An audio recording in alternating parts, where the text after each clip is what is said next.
Hey guys, this is Eric. And I'm Nikki.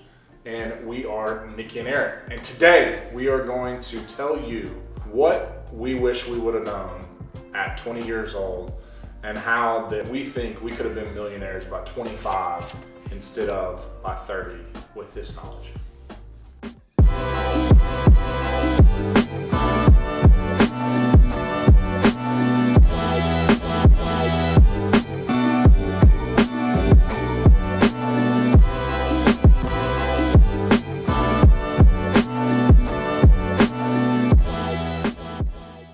So a little bit of background about us. We became millionaires, I guess, in 18 months through real estate investing. But we could have done it a whole lot sooner if we had kind of taken our own advice that we have now back then. So hopefully some of these tips that we're going to give you and the advice you can apply to your life and do better than us, be better than us and greater than us. I think we have our top three. Number one, sorry. Don't go to college. You know, I went to a pretty prestigious university. I went to Vanderbilt, but I only got in, to be honest, which she says it all the time, I only got in because I played football. And your good looks. Looking back on it now, I think the time at Vanderbilt and what I had accomplished there was great. But if I had changed, and this will go into number two a little bit, had I changed my mindset while I was there, it wouldn't have been as bad. I think a lot of people try and go into college as this is gonna be what makes me in my career, right? This is gonna be what changes the trajectory of my life, is going to college for 4 years, getting that degree, and then coming out with this fantastic job, making $100K a year, and you know, it just doesn't happen that way. I know, we personally got married right out of college too, and that was something we struggled with because I think that was your mindset. Okay, now I have this prestigious degree. Where's my offer for, you know, my 6-figure salary? And it didn't come. And that was right. And I had played football in the SEC. I had, you know, for all intents and purposes, I had a great resume, right? Mm-hmm. I was an SEC starting lineman. I had a decent GPA coming out. I went to a top 10 university in the nation. I had everything going for me, and I ended up having to go to a sales job and do door-to-door office supplies. Yeah. And you know, it just goes to show that in what the world is doing now, it's just not necessary. Right. I mean, I have an agriculture degree. I literally woke up every morning and went and milked the cows. And that is what my degree is in. I don't use it at all. Wrapping number one up for you. I think that going to college, if you're an attorney, a doctor, or a professional, is very, very good. If you are not going to be one of those things and you strive to be a multimillionaire later on in life, it's not necessary. It's not necessary. I would suggest taking that money and taking that time, investing in a stock trader course, investing in a wholesale real estate course, investing in Amazon automation and how to do e-commerce.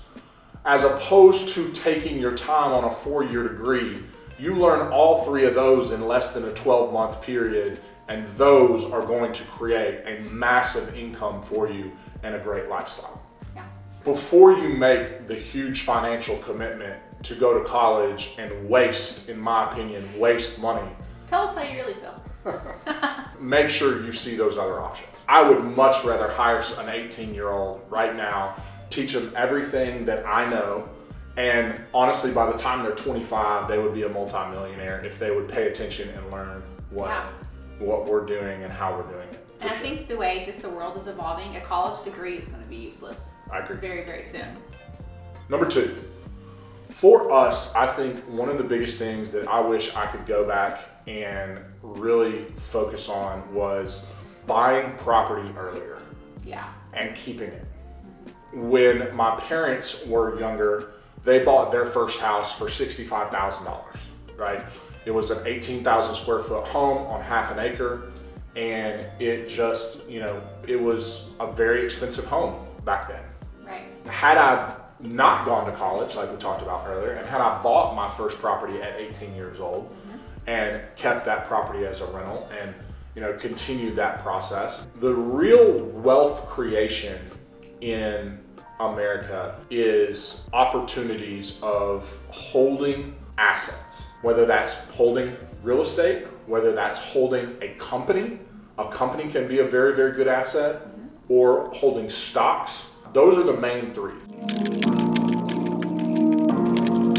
Well, do you remember in college, I bought a house actually my senior year of college. I had a full-time job and I thought I had just made it. Remember that house? It was actually the first house we moved into when we got married. $122,500. And what did it just go for? Like $256,000. Yeah. Crazy. But we held that actually as a rental property for a while. And that was I wish we still owned that property. I agree. It definitely helped us, monthly. It gave us a little bit more income. The other thing you can do with rental property or a dividend paying stock is you get that monthly income. Right. And as you continue to grow that monthly income and have an asset, that asset is able to be lent against. So let's say that at 18 you buy your first property and you figure out how to get it financed, you get a cosigner, you do whatever you have to do to get that first rental property. And then a year later you buy another, and another, and another. And by the time you're 22, you have 5 or 6 cash flowing assets that you can use. And in that 5-year period, the average appreciation since 2000 is 3.5% every single year in appreciation in the real estate market. Right. Even through the downturn. Right.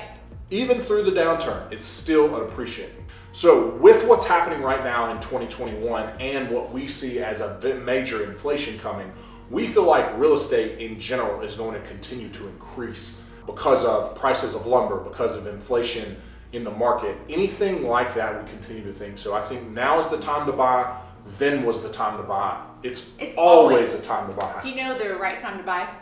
5 years ago. Always 5 years ago. That's when you should have bought. Yep. Wrapping this up on number 2 is buy often. Buy, even if the property is not crazy cash flow, let's say it gives you $50 or $100, buy it and keep it. And how you do that could be a wholesale, right? It could be some of the other things that we're taught to hold that asset. So if you don't have any money, we have a video on no money, no credit that you can take a look at and look how you can purchase your first property.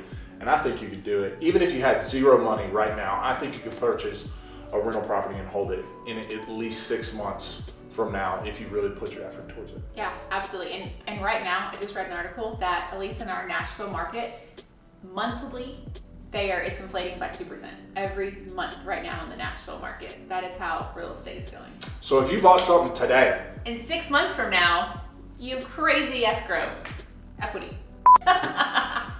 What she meant to say was equity, not escrow. All right, guys. Number 3, know what you stand for. I think our word for 2021 of our business and what we have done is focus. For sure. And part of that focus has been the driving factor that has created the boom in our income, our business, and our life is because we've made one goal the primary focus, hit that goal and move to the next. Hit that goal and move to the next. I think what Eric's trying to say here is that if you don't know what you stand for, what your focus is, you're gonna fall for anything. Yeah, that's that old saying, if you don't stand for something, you'll fall for anything. So if you don't have a clear path, a clear vision, whatever comes your way, you're gonna jump on it and it's gonna throw you off course and you're gonna end up, and I think this has gotten us a few times, we didn't really know what our niche was or where we were going with something and it threw us off. And had we stayed our course, we would be, I think, even further along than we are already. I agree. I think staying, if it's going to be the stock market, if it's going to be real estate, if it's going to be e-commerce, whatever it is that you decide to choose at the age of 18, 19, 20, 25, 35, 45, whenever it is that you decide that you're tired of living the way you're living and you want to be a multi-millionaire and you don't want to sit there and have to answer to anybody, the way to do that is to stay focused on one goal at a time. And I think it's also important to know that, or to remember, as time progresses, your goals and your vision will change slowly. It will evolve with you, I think, as you grow as a person. But, like the Bible says, where there's no vision, the people perish. So make sure you have a clear vision of where you want to go, because if you are not looking at your target, you're gonna land over here. One of my favorite movies actually is Up. And there in Up, there's a dog named Doug. I actually have a stuffed Doug on my desk because I was this guy. Every time a squirrel would come by, squirrel, squirrel. My master made me this collar. He is a good and smart master, and he made me this collar so that I may talk. Squirrel! And you wouldn't stay focused on what you're trying to do and what you're trying to accomplish. And that laser focused over time is what creates massive opportunity and gains. We live our lives currently 1 quarter at a time. We set quarter goals, we focus on those quarter goals, and we hit those quarter goals. Now, we do have a 5-year vision that we're focusing on as well, but we live quarter at a time so that we are steady within that quarter and we can make adjustments each quarter. Right.